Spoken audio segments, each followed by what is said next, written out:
మనం ఎక్కువ చేసుకోం కానీ పంజాబ్ వాళ్ళు కానీ నార్త్ సైడ్ వాళ్ళు almost all weekly twice or tries చేసుకునేది ఇది దహి కడి అంటారు. మన భాషలో చెప్పాలంటే మజ్జిగ పులుసు అండి. ఇది దీనికి కావాల్సిన కొన్ని ఇంగ్రీడియంట్స్ అండి. ఓ పెద్ద కష్టమేమీ అవసరం లేదు. పకోడీ చేసుకునేటోళ్ళు కొంచెం పని ఉంటుంది, లేకపోతే ఈజీ ప్రాసెస్ అండి.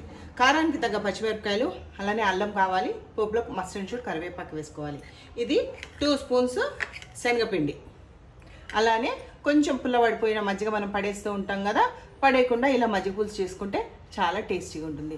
ఎలా చేద్దామో చూద్దామో చేయండి. ముందుగా ఒక 2 స్పూన్స్ మనము శనగపిండి వేసుకొని దీన్ని కొంచెం వాటర్ మిక్స్ చేసుకొని డైల్యూట్ చేసుకుందాము. మనకి తగ్గంత నేను 2.5 స్పూన్స్ వేస్తున్నాను, ఒక 1/2 లీటర్ దానికి. దీంట్లో వాటర్ పోసుకొని డైల్యూట్ చేసుకుందాం. నేను మజ్జిగ చేసేసుకున్నాను కాబట్టి మజ్జిగ పోసుకొని ఉండలు లేకుండా చేసి పెట్టుకుందాం.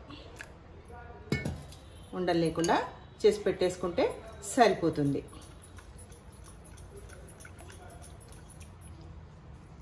కారం కొంతమంది ఇష్టం ఉండేటోళ్ళు కారం వేసుకుంటారండి. నేను కారం వేయను, పచ్చిమిరపకాయలే వేస్తాను. ఎర్ర కారం వేసుకోను, ఎందుకంటే మజ్జిగ పులుసు లెమన్ ఎల్లోలో ఉంటేనే బాగుంటుంది.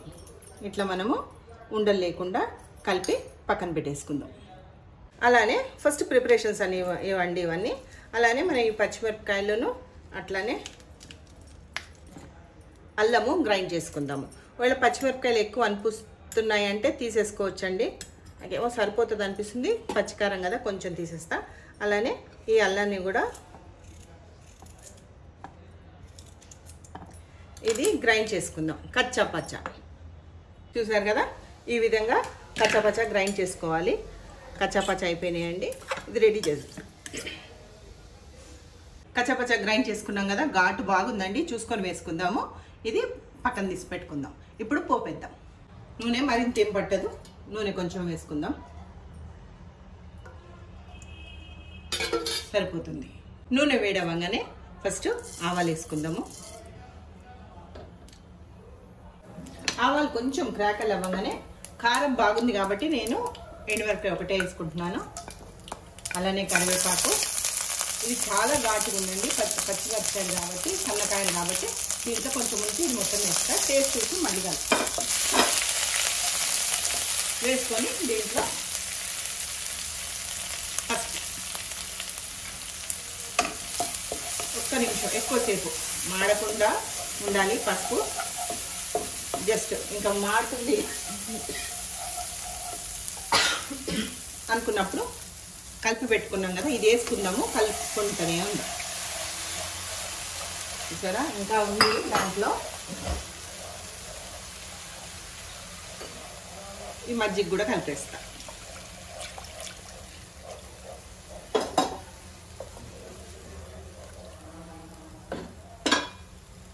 దీంట్లో ఇంకా కొంచెం కింద కలిసిపోయింది, సో మజ్జిగ దీంట్లోనే వేసి ఇది కలుపుకొని వేసేసుకుందాం. సరే, ఉండలు లేకుండా చూసుకోవాలి. కంటిన్యూస్గా కలుపుతూనే ఉందాం. మంచి పెద్ద పొంగు రావాలి, అప్పటి వరకు కలుపుతూ ఉందాం. మనం కంటిన్యూస్గా కలుపుతూనే ఉందాము, ఎందుకంటే ఉండలు కట్టకుండా ఉండాలి. మజ్జిగ మనకి కొంచెం చిక్కగా ఉంది కాబట్టి కొంచెం వాటర్ పోసాను. తిప్పుతూనే ఉందాం. ఇంకా వేడైపోయింది, ఇంకా ఉండలు కట్టే ఛాన్స్ అయితే లేదండి. ఇప్పుడు దీంట్లోకి మనము తగినంత ఉప్పు వేసుకుందాం. ఉప్పు వేసుకొని మంచిగా కాగనిద్దాం. ఉప్పు సరిపోయిందో లేదో ఒక్కసారి చెక్ చేద్దాం.